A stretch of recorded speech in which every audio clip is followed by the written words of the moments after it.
Oke, halo semuanya, saya Sabit dan di video kali ini spesial membahas mengenai alasan saya dan juga latar belakang saya kenapa sih memulai YouTube gitu dan kenapa teman-teman juga harus memulai YouTube. Yuk simak videonya sampai habis.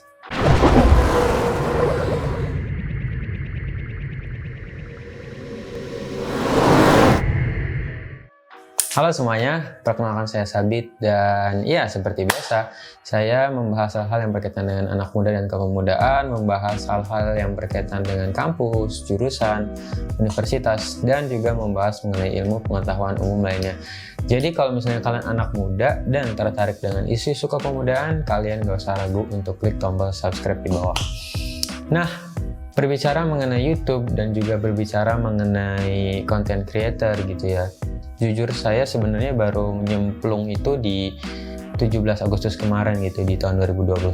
Sebenarnya saya udah pernah ceritain sih backgroundnya saya kenapa bisa memulai YouTube di tahun sekarang dan sempat ada niatan di tahun 2017 yang lalu gitu. Nah, dan di video kali ini sebenarnya saya akan membahas lebih dalam gitu ya mengenai alasan sih kenapa gitu, kenapa kita dan semua orang kayaknya perlu gitu untuk memulai YouTube walaupun memang nggak dilihat atau nggak dipandang sebagai kegiatan utama atau profesi utama gitu ya.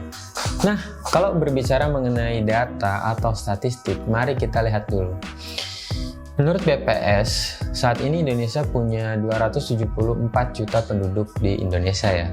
Nah, dari 274 juta ini mari kita persempit lagi gitu. Nah, dari 274 yang mengakses internet, ada lebih dari 170 juta orang atau 62%-nya. Nah, dari 170 juta tadi ternyata ada 160 juta pengguna yang mengakses YouTube dan juga menonton video di YouTube dengan masa akses 26 jam per bulannya. Bahkan dari data yang lain, tepatnya data dari Comscore, itu menyatakan bahwa lebih dari 100 juta pengguna internet mengakses YouTube di setiap bulannya dan mereka menghabiskan rata-rata 4,3 jam per hari untuk menonton YouTube. Kalian bisa bayangin gak sih, kayak anak-anak terus remaja-remaja sekarang itu ya nggak jauh gitu dari megang gadget dan mengakses YouTube. Mungkin nggak usah pakai data yang spesifik lah, kita lihat dari kehidupan tetangga kita, mungkin ponakan kita, adik kita, atau siapapun yang kita lihat yang kayaknya masih SD dan masih kecil gitu.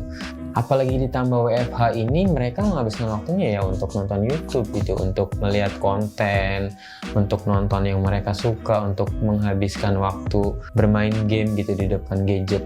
Dan memang betul gitu, kayaknya saya sendiri yang masih remaja atau yang masih pemuda ini sama gitu. Ketika lagi nggak ada kegiatan, ketika lagi sehabis kerja, pasti ngebuka YouTube gitu. Dan bahkan di jalan pun gitu ya, di jalan, di bis, di kereta, atau dimanapun sama gitu. Kita mau akses YouTube, kita mau musikan ngakses YouTube, kita mau streaming mungkin ngakses YouTube, kita mau lihat preview pertandingan ngakses YouTube gitu.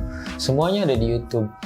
Dan bener banget, YouTube itu menjadi salah satu sosial media yang paling banyak diakses di seluruh dunia gitu dengan jumlah sekian, dan kayaknya emang udah nggak salah lagi gitu, YouTube menjadi platform paling sering dibuka di dunia ini dibanding WA dan juga Instagram.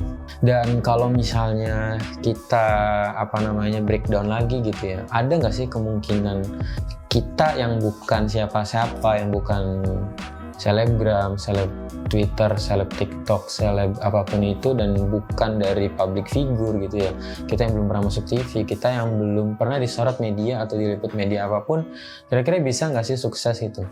Jawabannya adalah bisa. Mungkin yang paling pertama saya rekomendasikan untuk teman-teman semua gitu ya, supaya melihat sosok ada nggak sih orang yang sukses gitu ya dengan YouTube dan memang bukan dari background siapa-siapa gitu, bukan dari orang yang terkenal atau bukan dari orang dari kalangan atas. Jawabannya adalah banyak banget, bukan ada lagi tapi banyak banget.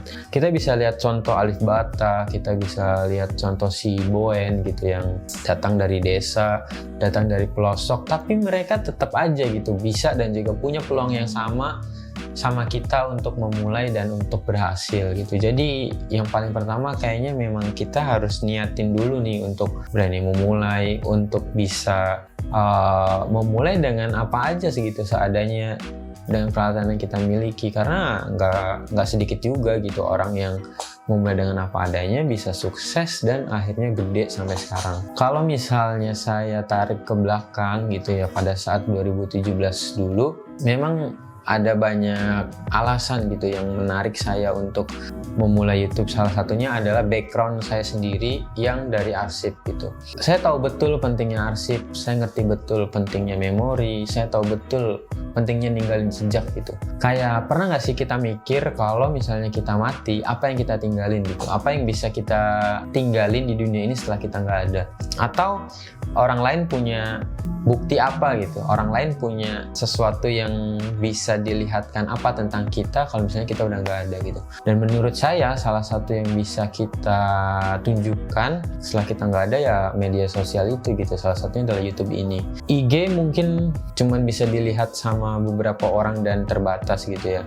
Tapi kalau YouTube video itu publik gitu dan bisa diakses kapanpun, dimanapun, oleh siapapun. Dan kayaknya salah satu tempat yang paling tepat gitu menurut saya untuk bisa meninggalkan memori, untuk bisa meninggalkan jejak yang baik kalau misalnya kita pengen dikenang adalah YouTube. Dengan membuat video, dengan membuat karya, dengan membuat apapun yang mau kita tinggalkan gitu. Jadi supaya setelah kita nggak ada, ya karya kita tetap gitu abadi. Kalau misalnya YouTube ada sampai 100 tahun lagi mungkin atau 200 tahun lagi, ya video kita akan tetap gitu selama nggak ada gangguan dan hambatan apapun. Dan arsip dan juga kenangan, arsip dan juga menyimpan memori itu yang melatar belakangi saya dulu gitu untuk memulai YouTube ini. Karena misalnya saya nggak ada dalam waktu dekat gitu, misalnya masih muda tapi udah nggak ada, ya mungkin orang-orang bisa menikmati saya dengan menonton video saya, atau orang-orang yang mungkin kangen sama saya bisa melihat video saya.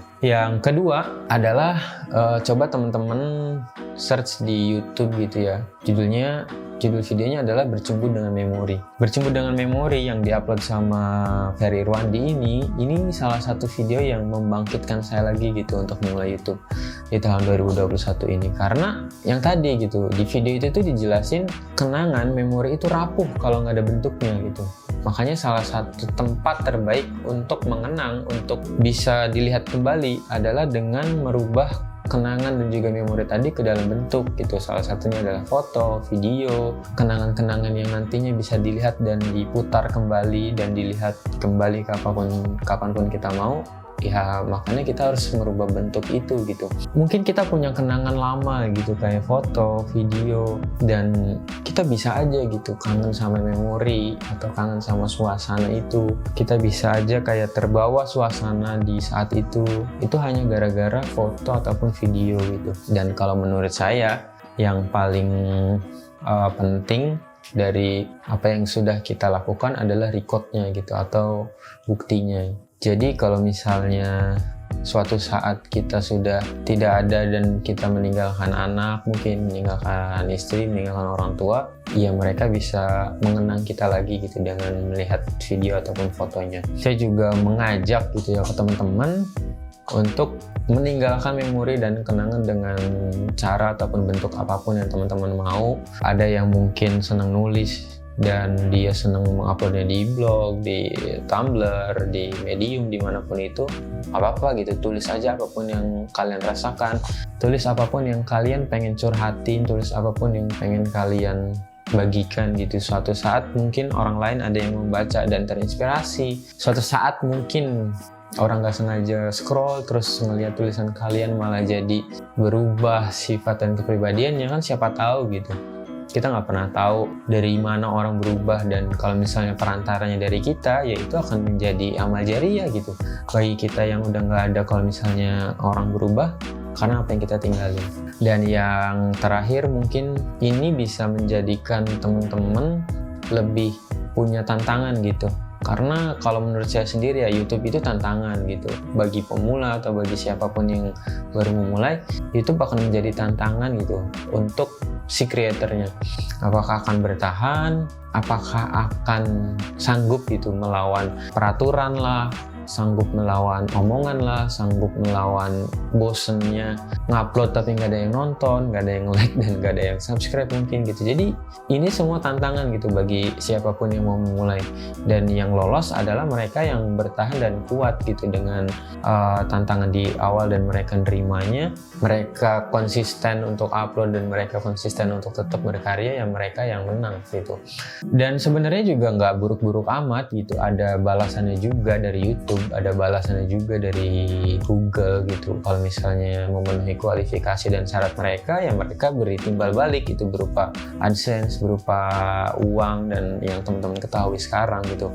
Jadi kayak kita itu sama-sama diuntungkan gitu, kita sebagai creator bisa dapat untung, dan si Google pun, si YouTube pun bisa untung gitu, karena banyak yang mengakses dan menghasilkan uang dari sana. Jadi simbiosis gitu, mutualisme. Oke, jadi itu aja untuk video kali ini berupa alasan saya kenapa memulai YouTube, dan saya juga ngajak ke teman-teman untuk memulai YouTube, mengupload video apapun itu, share apapun yang pengen teman-teman share, dan kalian jangan takut untuk memulai, jangan takut untuk dicaci dan dimaki dengan omongan orang lain. Mulai aja dulu.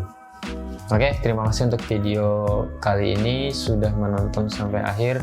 Terima kasih sudah menonton videonya sampai akhir. Jangan lupa klik tombol like dan juga share ke teman-teman yang mungkin membutuhkan. Terima kasih dan bye-bye.